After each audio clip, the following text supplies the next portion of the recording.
Well, I've dismantled and I've cleaned and I dripped some light oil on the axles.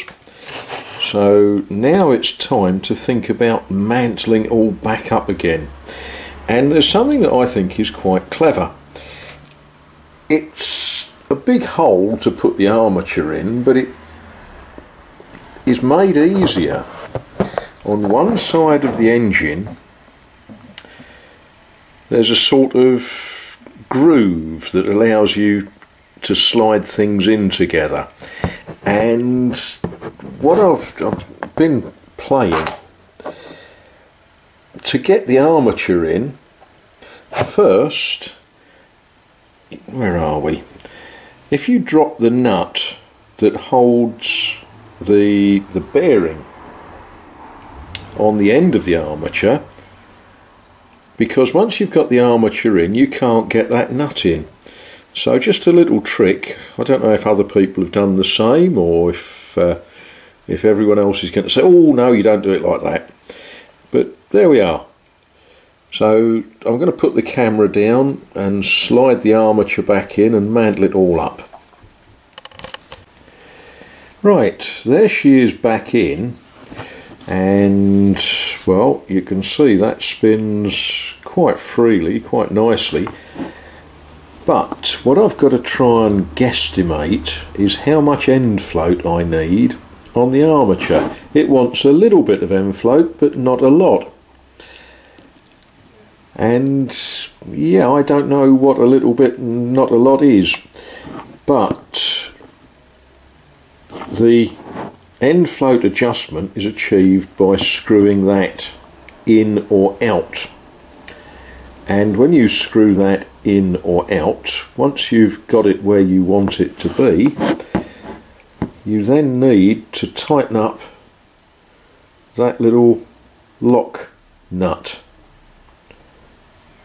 That's going to be fun. I'm probably going to have to make a little spanner for that. It's just a hexagon nut, it's just small. We'll work it out. There's the magnet back on and the magnet keeper plates. Now, in good engineering practice, look, there's a little red dot. Can we see that? Little red dot on the back of the frame casting, and a little red dot that lines up with it on the magnet, so we know what way round to put it. Although if we put it the wrong way round, it just means the engine will run the other way round. Right, the next thing I think is to see what happens when we apply some electricery. Well, here goes nothing. Let's see.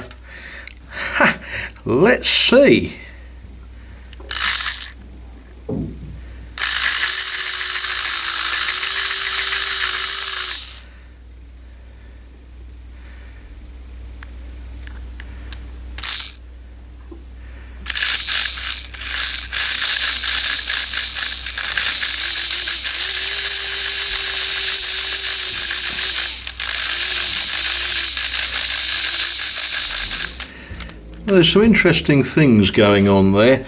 I can see sparks flying. Some of them are coming just off the brushes. I think that's because where I've had the brushes out and not necessarily put them back quite right. But there was some interesting sort of bits of staticky sort of spark flying between the rotor,